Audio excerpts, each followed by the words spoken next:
Halo semuanya, Assalamualaikum warahmatullahi wabarakatuh. Apa kabar? Semoga dalam keadaan sehat pada kesempatan kali ini.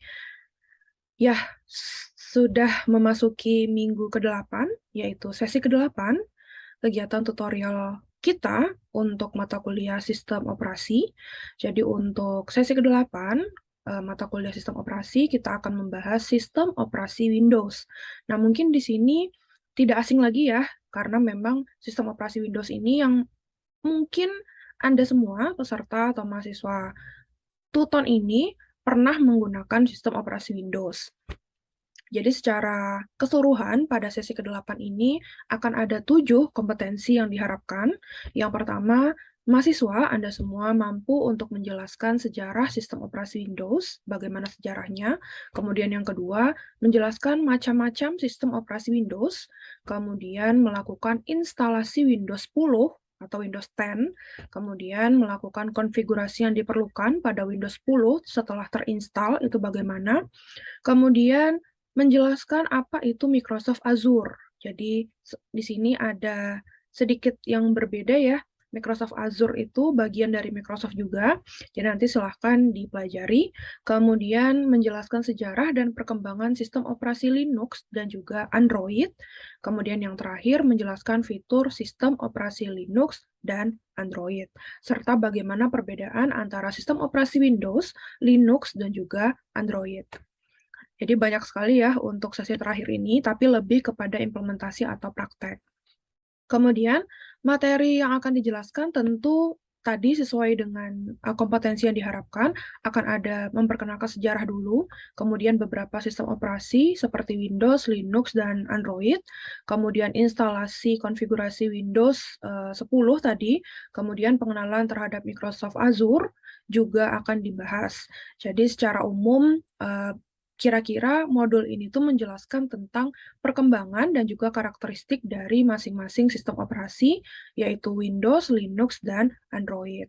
Nah, sama seperti sesi-sesi sebelumnya, tentu kalian sudah tahu ya, saya mengupload file materi utama di e-learning, kemudian materi pengayaan juga untuk mendukung tentang sistem operasi Windows, Linux, dan Android. Silahkan bisa dibaca untuk menambah eh, informasi atau ilmu tentang sistem operasi Windows, Linux, dan Android. Nah, untuk BMP, seperti biasa, mengikuti alur ya, untuk sesi ke-8 ini, kita akan menggunakan atau berfokus pada bab 8 di BMP MSIM 4201. Jangan lupa, minggu lalu ada tugas ketiga, yaitu tugas terakhir. Yang belum submit, silahkan submit, masih ada waktu. Jangan sampai tidak ada nilainya, karena ini sudah sesi-sesi terakhir. Karena biasanya semakin terakhir akan semakin menurun minat untuk menanggapi diskusi ataupun mensubmit tugas. Jadi semoga saya harapkan di kelas ini tidak seperti itu. Karena sayang sekali ya, sudah sampai di sesi terakhir, malah tidak mengumpulkan, jadi tidak ada nilainya atau tidak lengkap. Kemudian akan ada pertanyaan diskusi, silakan ditanggapi, diberikan pendapat atau jawaban terhadap pertanyaan diskusi tersebut seperti biasa. Nah, untuk yang mengalami kendala, mungkin ada ya pertanyaan dari sesi pertama sampai sesi ke-8 ini yang masih belum dimengerti, silakan bisa bertanya pada forum diskusi sesi ke-8. Kira-kira apa nih yang belum mengerti dari sistem operasi? Nanti akan saya coba membantu menjawab atau menerangkan mengenai pertanyaan yang Anda tanyakan. Gitu ya, kira-kira.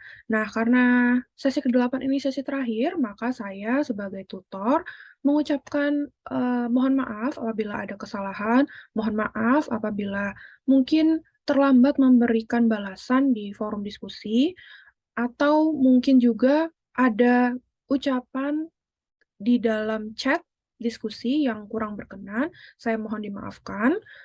Senang sekali mengenal Anda para peserta Tuton untuk kelas sistem operasi. Semoga kita bisa bertemu di lain kesempatan. Lebih dan kurang saya akhiri, saya tutup untuk kegiatan Tuton ini. Jadi silahkan nanti melihat hasil tutonnya berdasarkan nilai UAS yang akan Anda peroleh pada mata kuliah sistem operasi. Seperti yang sudah saya jelaskan di video pertemuan pertama kali ya, kalau yang melihat videonya.